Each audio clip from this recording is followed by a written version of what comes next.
So guys, in this video, I'm going to show you how you can install and set up WSL on your Windows operating system and install some kind of Linux distribution and use it on your Windows operating system. So let's get started and let's see how we can do it. So first of all, we are going to open the PowerShell or command prompt on my Windows operating system. So just search for PowerShell here and run the PowerShell as an administrator. So you need to select this option instead of just opening the PowerShell. Use this option which says run as administrator, which is going to start the PowerShell as an administrator, right? Here, you just need to paste the command we have copied, which is WSL space hyphen version, and then press enter. And it's going to show you this kind of warning which says the Windows Subsystem for Linux is not installed. You can install it via this command, right?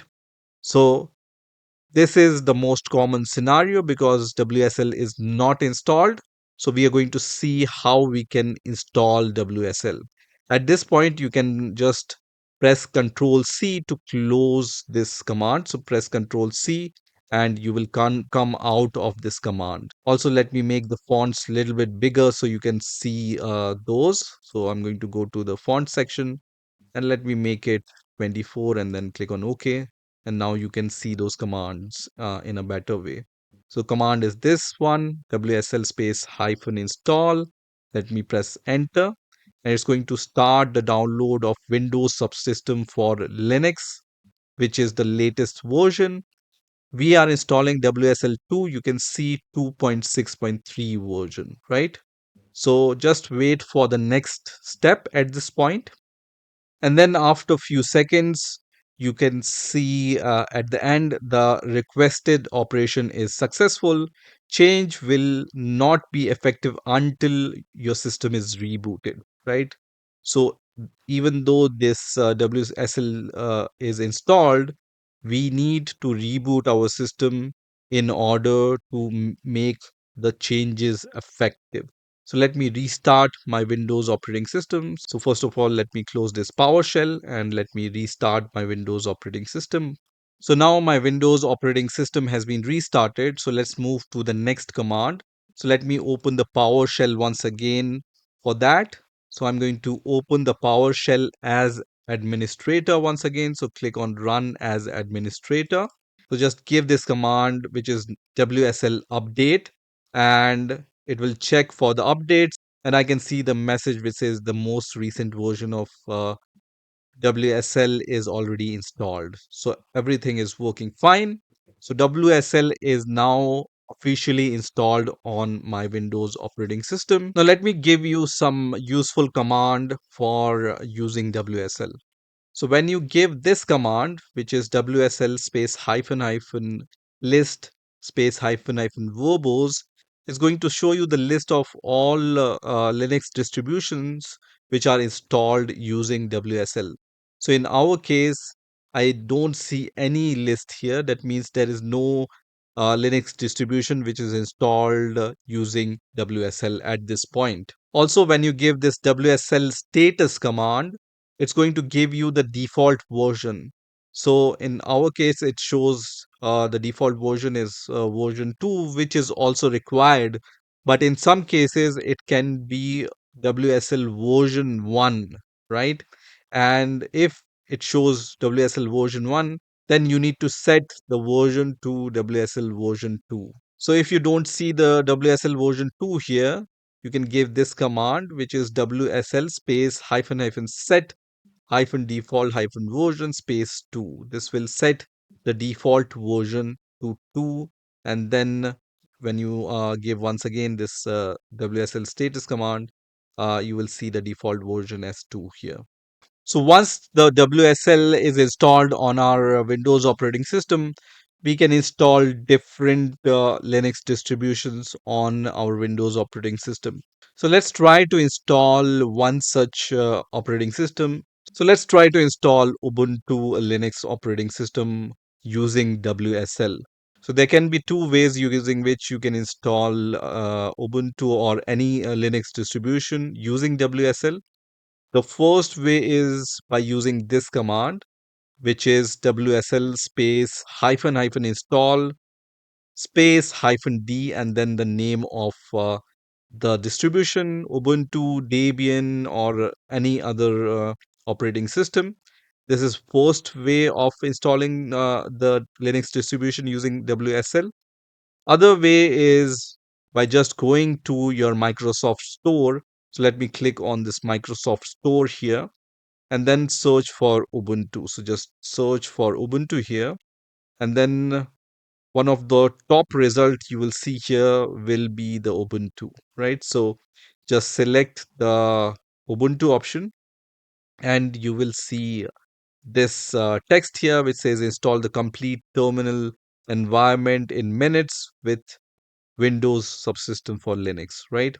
And when you scroll down, you will also see which version of Ubuntu is available. So you can see this is going to install 24.04 version, which is the latest LTS version at the time of making this video. If you want to install the older version, you can also do that by selecting other options here. You can see you can install Kali Linux or Debian. All the options are available here.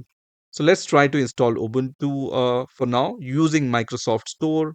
If you like command line tool, then I have already shown you the command. So I'm going to click on get here, which is going to install the Ubuntu on our WSL.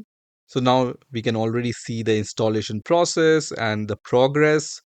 And once Ubuntu is installed, you can directly click on this open button. So let me click on this open button, which is going to open the Ubuntu terminal. It says installing. This may take few minutes. So just wait for few minutes here. And then you need to give your username and password in order to install Ubuntu and use Ubuntu at the later stage. When you want to just use it again, just use the same username and password. So just provide the username and password which you can remember. Let me give the username as code bind here, for example, and then press enter. And then I'm going to give a very simple password which I can remember, and then press enter and retype that password and then press enter. And username and password is set now, and everything is set now, right? So at this point I can even close this window, and then from the search bar or from my Windows icon, I can search for Ubuntu, right? So when I just go to the apps, and under U I can see this new Ubuntu app, and then when I click on Ubuntu, it's going to open Ubuntu and it's going to ask me for my username and password sometime if it doesn't recognize that. And once this terminal for Ubuntu opens, I can maximize it. And here I can write some Linux related commands because this is virtually the Ubuntu operating system we are running, right? So here when I give ls space hyphen al command, it's going to show me all the files and directories in the current folder. And if we can give a pwd command, it's going to give the present working directory, right? So we are in our home directory. Now, when you give this command, ls space forward slash mnt, and then press enter, it's going to show you all the mounted directories which are mounted to your Ubuntu operating system. And I can see C drive of Windows operating system, WSL and WSLG is mounted to my Ubuntu operating system. So I can literally navigate to my Windows C drive using the Ubuntu operating system. So let me open the folder explorer and let me open the terminal for Ubuntu and C drive side by side. And when I click on the C drive, I can see the content of my C drive, right? So to see the content of my Windows C drive in my Ubuntu terminal, I can write the cd forward slash mnt forward slash c because this C drive is mounted. And then I can press enter. And when I write ls space hyphen al here and then press enter, I will see the similar kind of folder and directory systems. So you can see here we have Python 314 folder, which is this one, SQLite folder, which will also be available somewhere here, this one, right? And then Windows is here, user is here. So all the files and folders are listed here, similar to what I have on my Windows operating system, right? Because we are running the Ubuntu terminal, we can use the clear command to clear the terminal, right? It's not the Windows command. It can only be recognized using the Linux operating system, this clear command, right? Now, let's say I want to create a file in my desktop, but in which folder this desktop is located, let's see. So when I go to the C drive, inside my C drive, I have this users folder, and then when I click on my username, which is code bind, I will be able to see the desktop folder, which is this one, right? So path of this desktop is in my C drive. I need to navigate to users, code bind, and desktop, and then I can see all these icons in my Ubuntu operating system. So let's do that. So I'm already in my C drive, right? So let me just write cd users with the capital U. So the spelling should be exactly same, right? Users, then my username is code bind, and then when I type desktop and then press enter, I'm in my desktop, which is my Windows desktop using Ubuntu. And here, when I write ls space hyphen al, I will be able to see all these files here, right? So I can see all these files which are same. And I can even see this folder, which is CPP folder. Now, if I want to create a new text file here using the Ubuntu terminal, let's see how we can do it. So on Ubuntu, generally, we can use this touch command to create a file. So I'm going to use touch test.txt and then press enter, and it's going to create this test.txt file here. So this is the magic. I'm running the Linux command, but I can manage the files and folders on my Windows operating system, right? So this is how you can install Ubuntu using WSL on your Windows operating system. One more thing which I want to show you, and that is if you open the command prompt. So if you type CMD, this is Windows command prompt and not the Ubuntu operating system's terminal, right? Here, when you type this command, which is WSL space hyphen D space Ubuntu or whatever operating system you want to attach to, and then press enter, you can see I'm right now in my Ubuntu terminal, right? So if you give this command, then it will attach you to your Ubuntu terminal. And from here itself, you can run those commands once again, right?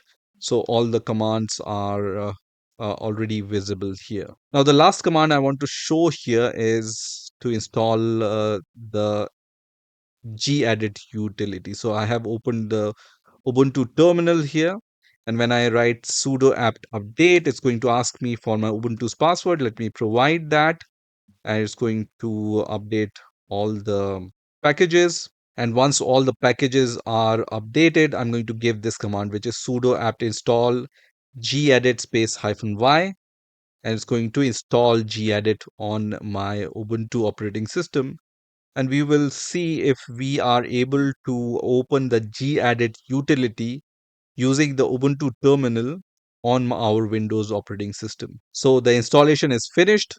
So once the installation is finished, when you write gedit here and then press enter, you will be able to see this graphical user interface gedit application open. So this is literally running inside your Ubuntu operating system, but you can use it as an app on your Ubuntu operating system. So this is just like a notepad which you can use on your Windows operating system. So we have tested all the necessary things. This is how you can install WSL on your Windows operating system and install some kind of Linux distribution and use it on your Windows operating system. I hope you've enjoyed this video, and I will see you in the next video.